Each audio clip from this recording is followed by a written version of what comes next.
Guys, I'm not happy. I'm not happy that I've gone away for the weekend, okay? And I catch up on last Thursday's episode, right? I'm catching up.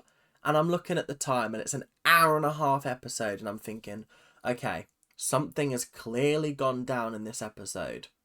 No, absolutely nothing went down in this episode. Exactly how I thought it was going to go at the start of the week ended up happening, and we flip flopped so many times throughout the same episode that I was sat there like, what? What is going on right now? But obviously, I knew Chemo was going because why wouldn't Chemo go? It made the most sense. So I'm just sat here wondering how they managed to pad this entire episode for an hour and a half. I just sit there for an hour and a half. Actually, that's a lie. I skipped the family bit. I thought, how boring. Get off my screen. I don't care. I don't care about them crying over their families. No, thank you. But there's enough interesting things to talk about. I think. Kind of. Not really. So we'll see how long the episode's going to be. But hope you guys are enjoying. Make sure to like, comment and subscribe. It's just we're getting to the end of the show now. There's only 3 episodes left after this one. We've got Sunday nights next Thursday, which will be probably Rubina's eviction. And then we've also got the live finale where Cam will probably be evicted and Chelsea will win 4-3, I reckon.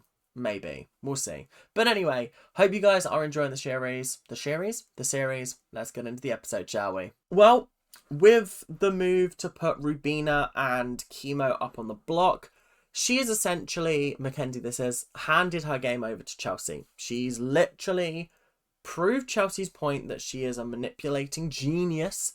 And unfortunately, Mackenzie's not got a hope in hell of winning this. The only way she can win is if she gets rid of Chelsea, and she's just not willing to do that, which is a shame. It is how it is, but she is considering taking Rubina down and putting Cam up to maybe buy a little bit more trust in Rubina and hope that if, for example, Rubina makes it to top 3 and wins somehow, because I don't think it's going to happen, then she would take Mackenzie to top 3 over Chelsea, which I actually do think that Rubina would take Mackenzie over Chelsea, but I don't know. I have a feeling there's a lot of intricacies that I'm not quite understanding because I'm not watching the live feeds and they're not showing on TV. I don't know. But either way, you gotta hope that something is going to take out Chelsea. Otherwise, she's won the whole game, and that's fine by me. I'm happy for her to win. But is it the most interesting route this series could take? No. We've seen time and time again that every single week can prove crazy and chaotic.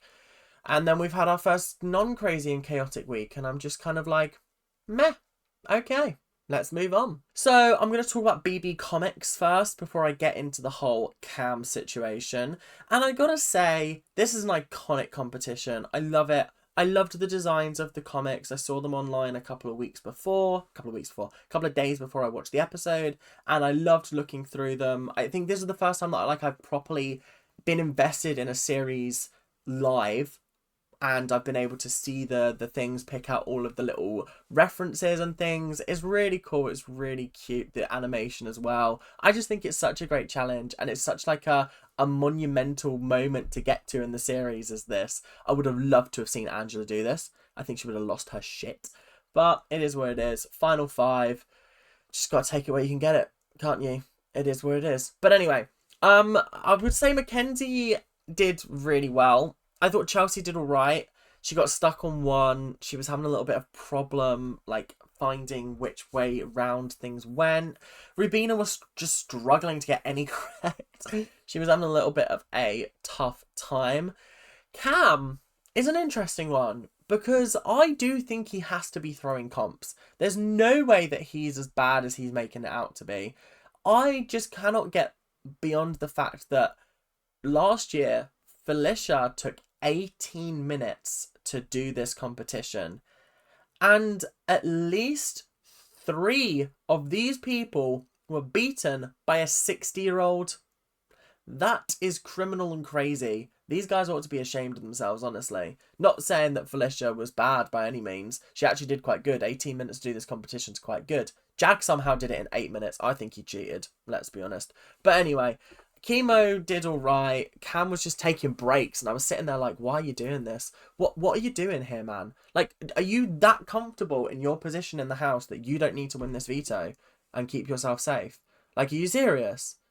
Absolutely not. Honestly, we'll talk about this more in a little bit, but like, I was fuming at this. I was really angry.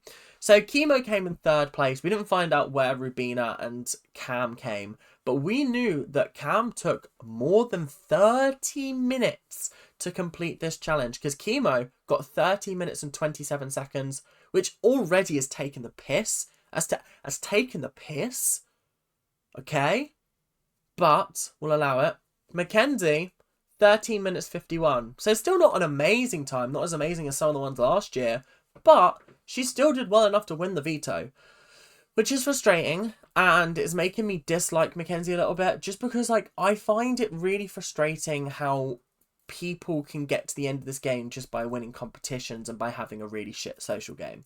Like, the only thing they've got to do is just manage the jury, and Mackenzie hasn't been doing that. Like, the entire like thing at the moment is kind of, well, we'll talk more about the jury in a second, but the entire jury seems very much Chelsea focused on winning, potentially. I don't know. And I just don't know whether Mackenzie's got that CV to really push herself to a win. Yeah, she's won loads of challenges, but has she made game moves that benefited herself? No. All the game moves she's made have benefited Chelsea, not herself. Sending Leah and Angela to the jury house sealed her fate, in my opinion. She should have sent Chemo and Rubina to the jury house over Leah and Angela, because my God, I just can't believe that she would send Leah. I cannot believe that she would send Leah to the jury house. That just seems like the most ridiculous thing ever. So obviously, once BB Comics was done and they found out that Cam took longer than half an hour, they were like, right, what happened, guys? And Cam was like, oh, I just thought, oh, let me take some breaks, I'm tired. And I was sitting there like, you're an athlete, bro. You literally play football for a living. You must have good stamina. Surely you have good stamina. So what's going on here? Why are you taking so long to complete a very simple challenge? I don't think this challenge is particularly hard. I think there are so many harder challenges that are worthy of being like, yeah, that one's a tough one. The wall, for example. Yeah, fair enough. You made it 9 hours into the competition where you just had to hold something up. And you're telling me that half an hour of just going on a zip line and like falling down and running up a ladder, that tired you out? Yeah, okay. Anyway, I just think he is throwing them on purpose, and I think Mackenzie's starting to pick up on that as well. Chelsea obviously confronted him over it. He's like, I'm not throwing comps, I promise, I'm just bad at them. Really? Because I'm convinced the only reason why you won your veto was because Tucker was shit in the last round. If Tucker had hit a higher one, you would have lost. So, I don't know. It's just tough with Cam. I just don't understand what his gameplay is. Is he planning on floating all the way to the end and being like, oh, I managed to make it all the way to the end. I didn't have to make any gameplay decisions. I didn't have to get any blood on my hands. Is that what he's planning on doing? Because if you came to the end and I'm sat on the jury and I hear, oh, I didn't make any gameplay moves. Okay, so you don't deserve to win then. Cool. I'm glad we cleared that one up then. I would say the veto meeting was interesting because it wasn't. It wasn't interesting at all. This is the first week of the competition where the veto hasn't been used. And honestly, I'm just over it. I'm over it now. I really hoped we could go every single week the veto's been used. How iconic would that be? Super iconic. It would be super iconic. But sadly, it wasn't. The streak is broken. Rubina and Chemo are still up on the block, even though I really do feel like Mackenzie should have taken Rubina down and put Cam up there.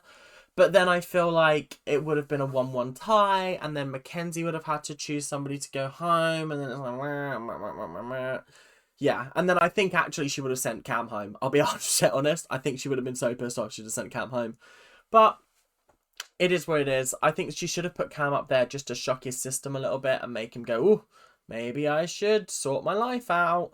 Yeah. But it is what it is. There's not really much you can do about it. So that was the veto meeting. Let's move on to the jury house, shall we? So, we went to the jury house, and I gotta say, this was my favourite part of the episode. There was so many interesting things. It was nice to see Quinn, T-Core, Angela, and Leah again. Even though it's literally been one episode about Angela, I have missed her, and it is heartbreaking. But anyway, it is what it is. And it was actually nice, like I said, to see all of them. Quinn was very shocked to see T-Core and to find out what happened on her week. And then found out that Leah was next and was very happy to see her. They showed Janky dying again, which was mortifyingly heartbreaking. It was heartbreaking. It was heartbreaking. I can't believe it. My little Janky. Anyway, the whole putting Leah up on the block, they showed like Mackenzie fake crying, and Angela was like, this is the lowest budget acting of the season. And I just thought, why did we let her go? Why did you let her go? She was the entertainment of the series. She needs to be on The Traitors. She needs to be on every single possible reality show there is, because I just need more Angela. I want her to have her own show.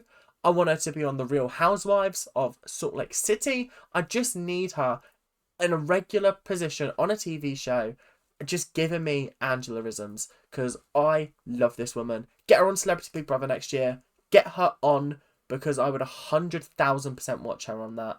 100%. And I would be voting her to win every single week, even though she'd probably piss off half the British public and get voted out first. But it is what it is. I love Angela. She's incredible. We heart her. But anyway, Leah admitted that she did have a crush on Quinn, which obviously his face lit up. They probably shagged that night, let's be honest. And then Angela kind of exposed Chelsea's gameplay, the way she's playing the series. But she said she's not voting for Chelsea. But Leah said she's voting for Mackenzie. And then T-Core and Quinn were like, we think that Chelsea's played the best. So I actually do think Chelsea's got a very, very good shot at making top 2 and winning. I really do. And honestly, I feel like it would be a little bit disappointing if she didn't win, seeing as though she's run rings around everybody, and it doesn't seem like anybody but Angela is kind of pissed off with her. And the only reason Angela's pissed off with her is because Angela went home on her head of household, which, like, fair and valid. I would be pissed off if someone sent me home. Do you know what I mean?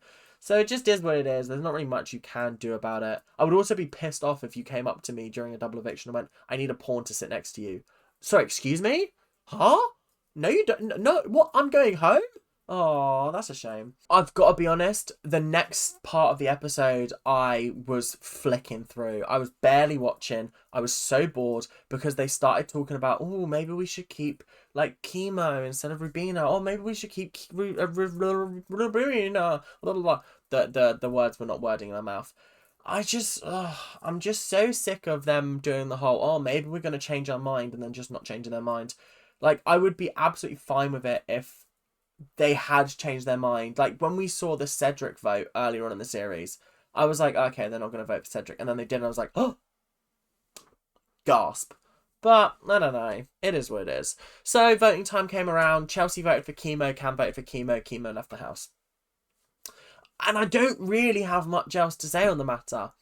Chemo leaving was emotional. I've known him now since mid-July, which is heartbreaking. And I was like, oh, damn. We're in October now. I've been watching this Donnie on my screen now since July, and he's gone, finally.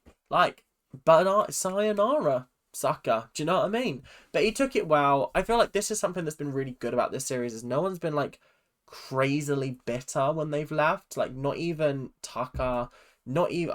was Brooklyn bitter? No, I feel like she wasn't. I think the only person that was, like, a little bit bitter was Lisa. Which, like, fair enough. As, like, second person to go, that is kind of tough, isn't it? It is a little bit tough. But anyway, it is what it is. That is the end of the episode. I haven't got anything else to say. I'll see you guys in a couple of days for Sunday's episode. And then on Friday for the final eviction of the series before the finale, which is exciting. I'm super excited for that. But thank you guys for watching. Hope you guys have enjoyed. Make sure to like, comment, and subscribe. Do all that YouTube stuff that you guys do so well. And I will see you guys later. Keep on ranting. Bye now.